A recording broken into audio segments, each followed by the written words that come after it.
जय हिंद।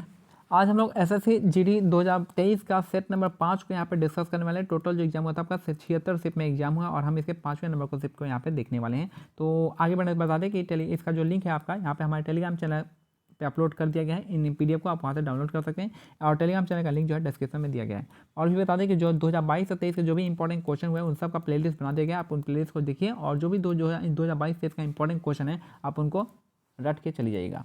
पहला क्वेश्चन है 2023 में सबसे कम आयु में पद्म विभूषण प्राप्त करने वाले भारतीय नर्तक या नर्तकी का नाम क्या था? तो आपका सोनल मानसिंह इसका करेक्ट आंसर हो जाएगा। इनको 2003 में मिला था। तो 2003 में सबसे कम आयु में पद्म विभूषण प्राप्त करने वाले भारतीय नर्तक या नर्तकी का नाम निम्नलिखित में से क्या था? ये था सोनल मानसिंह इसका करेक्ट आंसर हो जाएगा। और सोनल मानसिंह का जो संबंध है कौन से डांस फॉर्म से हो जाएगा तो आप मेरे को कमेंट सेक्शन में बताइएगा। सोनल मानसिंह जो है कौन से डांस फॉर्म के नर्तक हैं। नेक्स्ट है फीफा विश्व कप है। फीफा विश्व कप 2022 की मेजबानी जो है किसने की थी? तो आपका कतर ने किया था। मैं ऑप्शन दे देता हूँ, 2 ऑप्शन दूंगा, दोनों बताना है। या तो आपका कुचिपुड़ी या फिर आपको बताएगा ओडिसी डांस के लिए और या फिर भारतनाट्यम, इन तीनों में बताएगा। कुचिपुड़ी, ओडिसी या भारतनाट्यम किससे संबंधित है सोनल मानसिंह का नाम। नेक्स्ट है फीफा विश्व कप 2022 की मेजबानी किसने की थी? तो कतर इसका करेक्ट आंसर हो जाएगा। फीफा विश्व कप 2022 की मेजबानी जो है किसने किया था? कतर इसका करेक्ट आंसर हो जाएगा। कतर, फीफा 2022 कतर हो जाएगा। कैल्शियम कार्बोनेट का रासायनिक सूत्र क्या होता है? तो CaCO3 इसका जो है रासायनिक नाम होता है। कैल्शियम कार्बोनेट का रासायनिक सूत्र है कैल्शियम कार्बोनेट, CaCO3 इसका करेक्ट आंसर हो जाएगा। नेक्स्ट है जेट धाराएं एक संकरी पट्टी में स्थित क्षोभ मंडल में अत्यधिक ऊंचाई 12,000 मीटर से अधिक है वाली पश्चिमी हवाएं होती है। इनकी गति गर्मी में 110 किलोमीटर प्रति घंटा तथा सर्दी में 184 किलोमीटर प्रति घंटा होता है। जेट धारा इसका करेक्ट आंसर हो जाएगा। तो जेट धारा जो होता है आपका एक सक्रिय पट्टी में स्थित क्षोभ मंडल में अत्यधिक ऊंचाई 12,000 मीटर से अधिक वाली पश्चिमी हवाएं होती है। इनकी गति गर्मी में 110 किलोमीटर प्रति घंटा तथा सर्दी में 184 किलोमीटर प्रति घंटा होता है। नेक्स्ट है निम्नलिखित में से किस शास्त्रीय नृत्य रूप की शुरुआत 16वीं शताब्दी में वैष्णव संत महापुरुष शंकर देव द्वारा की गई थी? तो शंकर देव के द्वारा स्टार्ट किया गया था सत्रिय डांस। ठीक है, तो जहाँ भी शंकर देव नाम याद आ जाए तो आपको सत्रिय लगाना है।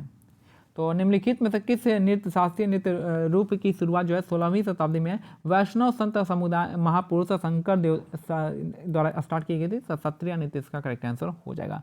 और सत्रिय नृत्य कहाँ का है? तो असम का हो जाएगा। नेक्स्ट है विरासत का अधिकार इनहेरिटेंस, राइट ऑफ इनहेरिटेंस किस ओर ले जाता है? तो आपका भूमि का विभाजन इसका करेक्ट आंसर हो जाएगा।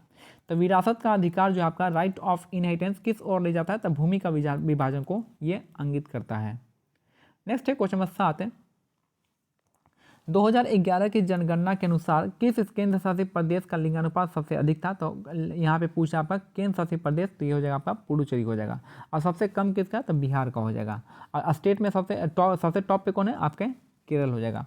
तो 2011 की जनगणना के अनुसार किस केंद्र शासित प्रदेश का लिंगानुपात सबसे अधिक है? तो पुडुचेरी इसका करेक्ट आंसर हो जाएगा, अन्यथा केरल हो जाता है स्टेट वाइज।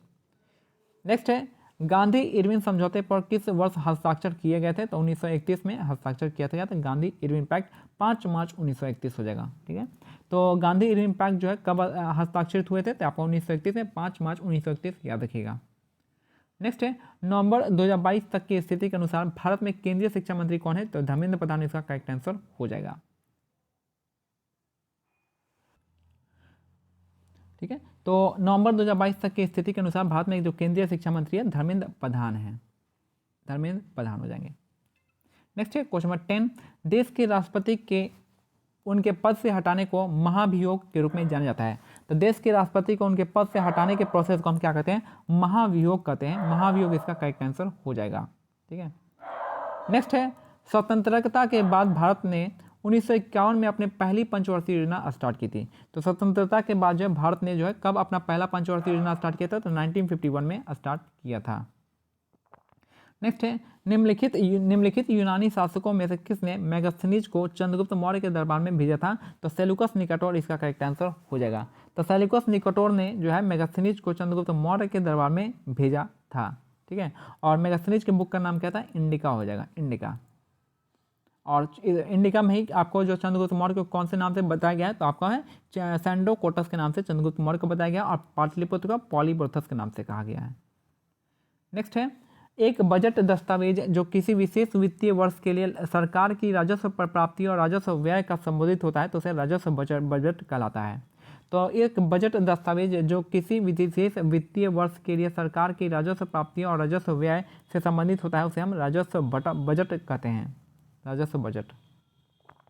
नेक्स्ट है अक्टूबर 2022 में मेघालय के राज्यपाल के रूप में किसने शपथ ली थी? तो आपका बी डी मिश्रा इसका करेक्ट आंसर हो जाएगा। अक्टूबर 2022 में मेघालय के राज्यपाल के रूप में किसने शपथ लिया है? तो बी डी मिश्रा इसका करेक्ट आंसर हो जाएंगे। मोहन बागान एथलेटिक्स क्लब किस शहर में स्थित है? तो आपका कोलकाता इसका करेक्ट आंसर हो जाएगा। मोहन बागान एथलेटिक्स क्लब जो आपका किस शहर में? तो आपका कोलकाता में हो जाएगा, मोहन बागान एथलेटिक क्लब कोलकाता। नेक्स्ट है किस विटामिन को थायमिन के नाम से भी जाना जाता है? तो विटामिन B1 इसका करेक्ट आंसर हो जाएगा। किस विटामिन को थायमिन के नाम से जानते हैं? तो विटामिन B1 जो है थायमिन हो जाएगा, थायमिन। नेक्स्ट है भारतीय संविधान में अंतिम अनुच्छेद को संख्या 395 दी गई है मई 2022 तक प्राप्त जानकारी के अनुसार। तो भारतीय संविधान में अंतिम अनुच्छेद को संख्या 395 दी गई है मई 2022 तक प्राप्त जानकारी के अनुसार। चीनी उद्योग के लिए प्राथमिक कच्चा माल जो है आपका गन्ना होता है। तो चीनी उद्योग के लिए प्राथमिक कच्चा माल कौन सा है? तो गन्ना इसका करेक्ट आंसर हो जाएगा। नेक्स्ट है भारत सरकार ने राष्ट्रीय मधुमक्खी पालन एवं शहद मिशन नभ नामक की एक नई केंद्रीय क्षेत्र योजना को मंजूरी दी गई जिसका नाम है मिष्ठान क्रांति से जुड़ा हुआ है। ठीक है, तो भारत सरकार ने राष्ट्रीय मधुमक्खी पालन एवं शहद मिशन नव नाम की एक नई केंद्रीय क्षेत्र योजना को मंजूरी दी गई जिसका जो है मिष्ठान क्रांति से जुड़ा हुआ है। नेक्स्ट है लास्ट क्वेश्चन है आज का कि बेत्सु वर्ष जो है आपका भारत में गुजराती नव वर्ष के रूप में जानता है। तो बेत्सु वर्ष को जो आपका गुजराती नव वर्ष के रूप में जानते हैं तो बेत्सु वर्ष। तो गुजराती नव वर्ष जो है कौन सा हो जाएगा? तो बेत्सु वर्ष इसका करेक्ट आंसर हो जाएगा, गुजराती नव वर्ष। ठीक है, तो ये हमारा आज का जो है सेट जो है कंप्लीट होता है। मिलते हैं अगले सेट में, तब तक के लिए क्या करना है, टेलीग्राम चैनल पे जो है ये आपका पीडीएफ जो है डाल दिया गया है, इसका लिंक जो है आपका यहाँ पे दे दिया गया है, आप इसको हमारे डिस्क्रिप्शन में जाके ज्वाइन हो सकते हैं। नाम ऐसा है टारगेट एसएससी बाय मानिक नायक। और 2022 और 2023 का जो है प्लेलिस्ट आप देख लीजिएगा। 2022 और 2023 का जो इंपॉर्टेंट क्वेश्चन का जो है आपका प्लेलिस्ट बना दिया गया, आप उसको जाके देख सकते हैं, मोस्ट इंपॉर्टेंट है। जय हिंद, जय भारत, धन्यवाद।